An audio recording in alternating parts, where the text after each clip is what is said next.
So, hello everyone! Narito na lang po si Len para sa ating ika-153rd day na ating share ng devotion video. And ngayon ay Biyernes na at bukas ay Sabado na. May Saturday service naman ng ating Alive in Christ Hong Kong.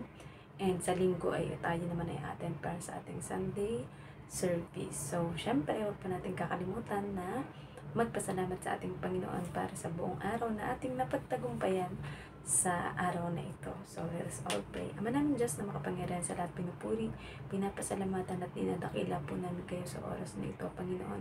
Salamat lalong higit, Panginoon, sa aming buhay, hininga at lakas, Panginoon, upang mapagtagumpayan at magawa ang aming mga dapat gawin sa buong araw, Panginoon. Salamat din po, Panginoon, sa lahat ng mga biyaya na aming nakakamit, Panginoon, at patuloy naming makakamit, Panginoon, sa bawat araw ng aming buhay na kami ay pinagkakalooban nyo na magising pa sa bawat araw, Panginoon. Dalangin po namin, Panginoon, na sa aming gagawing pag-aaral na ito, Panginoon, ay ikaw ang laging mapapurihan at maitaas, Panginoon. Lalong higit, Panginoon, dinadalangin ko ang sino man, Panginoon, na wala pang matibay na relasyon at pagkakilala sa inyo, Panginoon. Nanawa ay ito na ang maging oras o panahon, Panginoon, upang kilalanin at tanggapin nila kayo sa kanilang buhay, Panginoon. Nang sa gayon, Panginoon, ay walang pagsisisi, Panginoon, na kung ano man ang mangyari sa amin, Panginoon, ay nakahanda kami na humarap sa inyo, sa inyong kaharian, Panginoon. Gayun din, Panginoon, patuloy po kami na nagpapasalamat sa tinapos na gawa ng iyong anak na si Jesus sa krus, Panginoon, na kung saan, Panginoon, ano man ang mga pagdaanan namin sa buhay, we will focus our eyes onto you, Panginoon, sapagkat alam namin na kung paanong pinagtagumpayan ng iyong anak na si Jesus, Panginoon, ang kamatayan at kasalanan ng lahat ng tao, Panginoon, ay mapagtatagumpayan din namin ang lahat ng mga pagdadaanan namin dito sa mundo, Panginoon. Ngayon din, Panginoon, nagpapasalamat kami sa banal na Espiritu sa kanyang paglukob at paggabay sa amin, Panginoon, upang magawa namin ang inyong kalooban at mga nakalulugod sa inyo sa bawat araw, Panginoon. Salamat sa trabaho, salamat sa mga pagkain, salamat din po sa kapatawaran sa kasalanan, Panginoon, upang makapagpatawad din kami sa mga nagkakasala sa amin, Panginoon. At lalong higit, Panginoon, salamat sa proteksyon na pinagkakaloob niyo sa amin, Panginoon, sa lahat ng aming mga ginagawa, Panginoon, upang kami ay maging safe lagi at all time, Panginoon. Dinadalangin po namin, Panginoon, na lukuban niyo kami ng inyong banal na Espiritu lagi, Panginoon, at ang inyong mga nais lamang na maipahayag at masabi ang lumabas sa aming bibig, Panginoon. Namisan po ang aming labi, Panginoon, at huwag ang aming glory ang mangibabaw o makita ng mga tao, Panginoon. Bagkus, Panginoon, ay ang inyong kapangyarihan, ang inyong kabutihan, Panginoon, ang inyong pag-ibig, pagmamahal at pagpapatawad sa amin ang makitang nagniningning ng mga tao, Panginoon. Muli, binabalik po namin ang lahat ng papuri at pasasalamat sa tanging pangalan ng inyong bugtong anak na si Jesus. Amen. Ayan. So, nandito po tayo sa Lucas 20:27. Nakalagay dito, katanungan tungkol sa muling pagkabuhay. Ilang Saduseyo naman ang lumapit kay Jesus. Ang mga ito ay nagtuturong walang muling pagkabuhay ng mga patay. Message, mangyayari naman dito na may magtatanong kay Jesus tungkol sa muling pagkabuhay, kung saan ang mga Saduseyo naman ang lumapit kay Jesus para subukin siya. Ang mga ito naman daw ay nagtuturo na wala daw muling pagkabuhay ng mga patay. Application.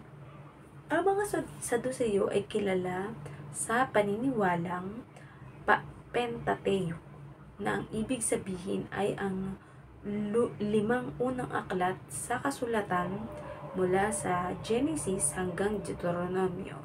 At kaya ganoon ang paniniwala nila na walang muling pagkabuhay ng mga patay dahil walang nakasulat sa 5 libro o sulat na pinaniniwalaan nila. Ito rin ang pinaniniwalaang Torah ng mga Hudyo, na para sa mga Hudyo ay isinulat ni Moises na kinikilala nila bilang pinuno ng kanilang pananampalataya.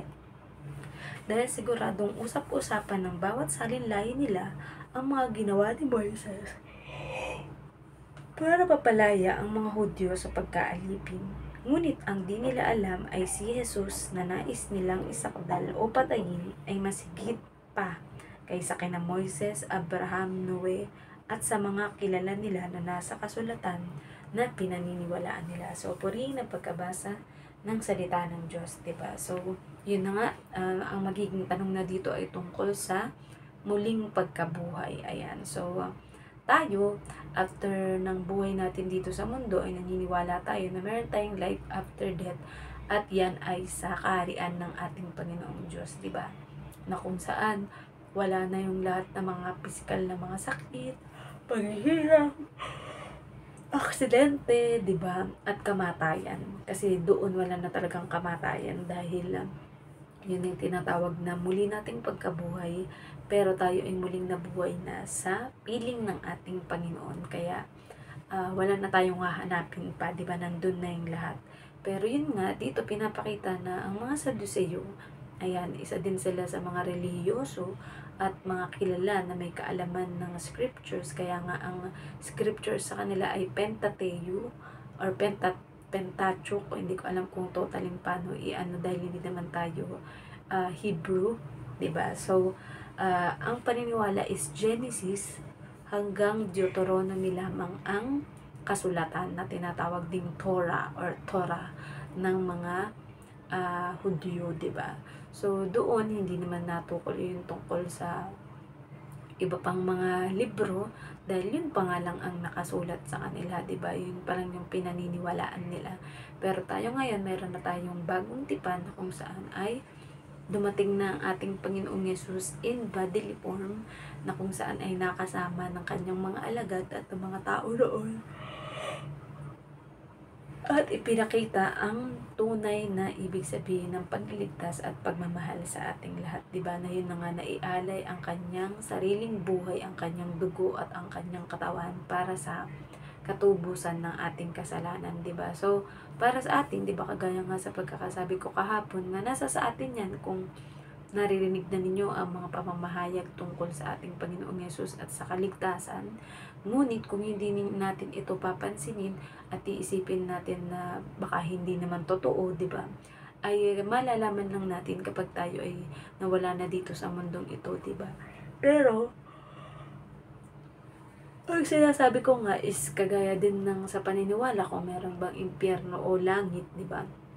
Na malalaman lang natin yan kapag ka namatay na tayo, pero hindi na nga tayo makakabalik dito sa mundo para sabihin sa mga tao o balaan sila na kung totoo ang langit o impyerno, di ba? Kaya mas mabuti na habang nabubuhay pa tayo is maniwala na tayo na merong langit at impyerno, para kung saan, 'di ba, ay hindi natin nahayaan na sa impyerno mapupunta ang ating kaluluwa kung sakaling lisanin na natin ang pisikal nating katawan, 'di ba?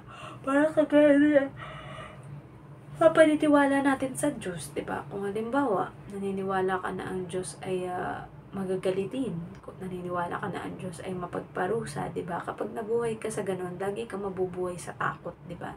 Pero kapag naniwala ka at ang isinapamuhay mo ay ang Diyos ay mahabagin, mapagmahal, walang pinipili, lahat ay tinatanggap, 'di ba? Ikaw ay magiging malaya at makakapamuhay ka ng malaya, 'di ba? Lalong higit kapag tinanggap mo ang ating Panginoong Yesus bilang Diyos at tagapagligtas, 'di ba? Ang gagawin mo ay hindi mo mapipigilan ang iyong sarili na ipahayag ito at sabihin sa lahat kung ano yung tinapos na gawa ng ating Panginoong Yesus dahil sa sobrang pag-ibig at pagmamahal sa atin, 'di ba? Na kung saan mula siya dapat sa trono ng ating Panginoong Diyos, ngunit ninais na ating Panginoong Diyos na siya din ang gumawa ng paraan para tayo ay mailigtas sa ating kasalanan at sa kamatayan, 'di ba? Na kailangan merong mismong makaramdam o makakita kung ano yung nararanasan ng mga tao na paghihirap, sakit sa kalooban, 'di ba? Panlalait or paghihiwalay ng mga kapwa, 'di ba? So, ang ating Panginoong Yesus ang naging representative ng tao sa ating Diyos Ama para sabihin kung ano ang mga naranasan niya nung naririto siya sa mundo, 'di ba? So, diba po ay hindi lamang tayo, kung nabasa na natin ang Biblia mula sa lumang tipan sa pinakasimula Genesis hanggang Revelation sa katapusan, ay hanggat maaari ulit-ulitin po natin itong basahin dahil sa bawat araw ay nagkakaroon ng mga panibagong revelasyon sa atin kung ano yung mas maiintindihan pa natin tungkol sa Bible or sa Word of God, diba? Maaari din kayong makinig ng mga preaching, maaari din kayong magsaliksik o mag-google tungkol sa mga salita o mga word na hindi natin masyadong maiintindihan, diba? Kagaya to, ni-research ko itong ibig sabihin ng Pentateuch, na kung saan ano nga yung mga libro or nilalaman ng Pentateuch na ito, diba? So, yun, naano natin na tungkol na ito sa 5 naunang libro ng kasulatan, which is Genesis to Deuteronomy, diba? At yun, tatalakayin sa mga susunod na araw kung bakit hindi naniniwala ang mga Saduseyo tungkol sa muling pagkabuhay, ngunit may ipapaliwanag sa kanila na maayos ng ating Panginoong Yesus kung ano ang ibig sabihin nito, diba? So, nawa po ay may natutunan kayo sa ating share ng devotion video ngayon, ay maging kaligayahan po natin at maging habit natin na laging mag-aral at magbulay-bulay ng salita ng Diyos, nang sa gayon ay maging gabay natin para sa ating paglakad spiritually sa ating Panginoong Diyos. So, we can walk from glory to glory sa ating Panginoon. So, mag-end na po tayo into prayer para makapagpahinga na rin po. Ama namin Diyos na makapangyarihan, narito po kami, Panginoon, at dumadalangin sa inyo. Nagpapasalamat, Panginoon. Salamat po, Panginoon, sa mga matataba ninyong mga salita, Panginoon, na ang laman nito, Panginoon, ay aming masaliksik, aming maipahayag, Panginoon, at aming mapagbulay-bulayan, Panginoon, na kung saan dito nga, Panginoon, ay mas naintindihan ng bawat isa, Panginoon, kung ano ang paniniwala ng bawat mga nanubok, Panginoon, na usigin at ipapatay ang iyong anak na si Jesus nang siya ay narito sa mundo, Panginoon. At kami po, bilang mga nakakabasa nito, Panginoon, ay maaring maidagdag sa aming kaalaman o karunungan, Panginoon, ang mga nabasang ito, Panginoon, nang sa gayon ay mai-apply namin ito sa pang-araw-araw naming buhay, Panginoon. Tunay na kayo lang ang may kakayahan, Panginoon, na makapag-implant nito o makapag-rema ito sa aming mga isip, Panginoon, sa aming puso at sa aming buhay, nang sa gayon ay mai-apply ng aming physical na katawan sa pang-araw-araw namin, Panginoon. Gayon din po, Panginoon, dinadalangin namin sino man, Panginoon, ang may mga dinadala, Panginoon, na mga pasanin, Panginoon, na financial, Panginoon. Alam po namin, Panginoon, na kayo ang magpo-provide, Panginoon, upang maging malaya na ang bawat isa, Panginoon, sa mga utang, Panginoon, makalaya na sa pagkaalipin, Panginoon, sa pera o sa lapi o kayamanan, Panginoon. Bagkus, Panginoon, ay ialay ng bawat isa, Panginoon, ang kanilang trabaho, ang kanilang pinagkakakitaan, Panginoon, at ang kanilang mga plano tungkol sa mga nais, mga ipagawa na negosyo o mga bahay o bilihing mga sasakyan at kung anong gamit pa, Panginoon. Na lalong higit, Panginoon, ay consider po nila na ito ay nagmumula sa inyo, Panginoon. Na marapat lang na pasalamatan muna namin kayo, Panginoon, sa lahat ng mga bagay na nakakamit namin, Panginoon. Ito man ay financial, Panginoon, ito man ay physical na mga bagay, Panginoon. Tunay na kayo ang Panginoon na nagpo-provide sa lahat ng aming pangangailangan, Panginoon, at alam namin na masusolusyonan at mareresolba ang lahat ng mga problemang pinansyal ng bawat isa, Panginoon. Gayun din, Panginoon, dinideklara ko rin po at dinadalangin, Panginoon, sino man na may mga sakit o karamdaman na physical, emotional, at spiritual, Panginoon. Alam po namin, Panginoon, na marerestore ang bawat isa, Panginoon. Mga broken relationship, Panginoon, broken friendship, Panginoon, broken pagiging miyembro, Panginoon, ng isang samahan, Panginoon, na pinapatibay ang pananalig at pananampalataya sa inyo, Panginoon, and doing your mission, Panginoon, to go and make disciple of all nation, Panginoon, ng kagalingan, Panginoon, ng puso, isip at damdamin ng bawat isa, Panginoon, at mga physical na pangangatawan, Panginoon, ay igagawat at ibibigay niyo sa bawat isa sa amin, Panginoon, because you are our healer, Panginoon. At sa pamamagitan ng mga latay at sugat ng iyong, Panginoon, ng iyong anak na si Jesus, Panginoon, kami ay magaling at pinagaling na, Panginoon. Ngayon din, Panginoon, socially, Panginoon, we are praying, Panginoon, para sa pakikisalamuhan namin sa aming kapwa, Panginoon, kung sino man ang may pagkakataon, Panginoon, na makausap namin or makangitian namin, Panginoon, ay mabigyan namin ng iba't ibang mga paraan, Panginoon, upang matulungan namin sila sa kanilang mga buhay o mga pinagdadaanan, Panginoon.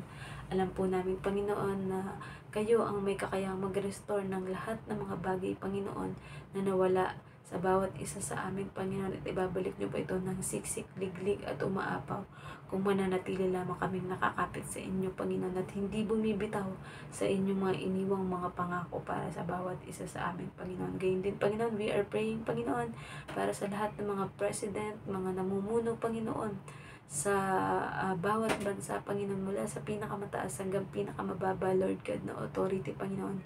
We are praying, Lord God, that you will give them wisdom, Panginoon. You will give them salvation, Panginoon. Nang sa gayon, Panginoon, ay mas marami pa, Panginoon, ng mga maging Christian, na mga leader, Panginoon. Nang sa gayon, Panginoon, ay matulungan ang paglago ng hindi lang economic, Panginoon, ngunit spiritual ng bawat bansa, Panginoon. At nawa, Panginoon, ay matigil na mga giyera o labanan ng bawat bansa, Panginoon. I pray, Lord God, na magiging maayos ang lahat, Panginoon, at ang kapayapaan, pag-ibig, pagpapatawaran ay mangingibabaw, hindi lamang sa mga tao, Panginoon, kundi sa bawat mga bansa, Panginoon, na wag nang magkaroon ng mga gera o digmaan, Panginoon.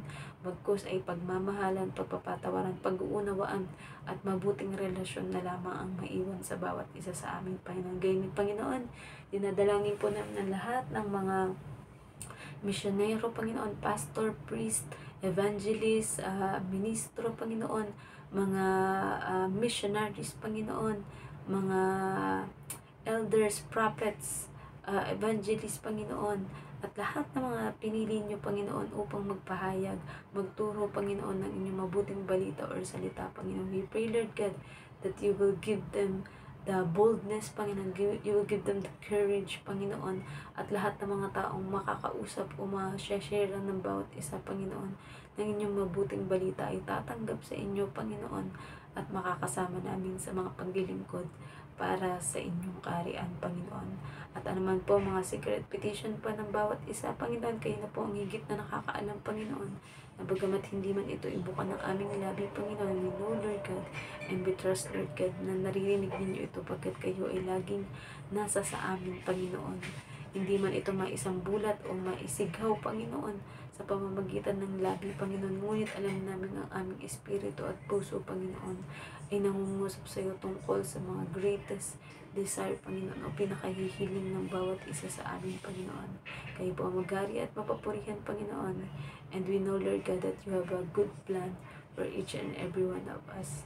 That you plan for us to prosper and not to harm us, and plans to give us hope and a future, Panginoon. Kaya kayo po ang lagi namin tinataas sa aming buhay, Panginoon.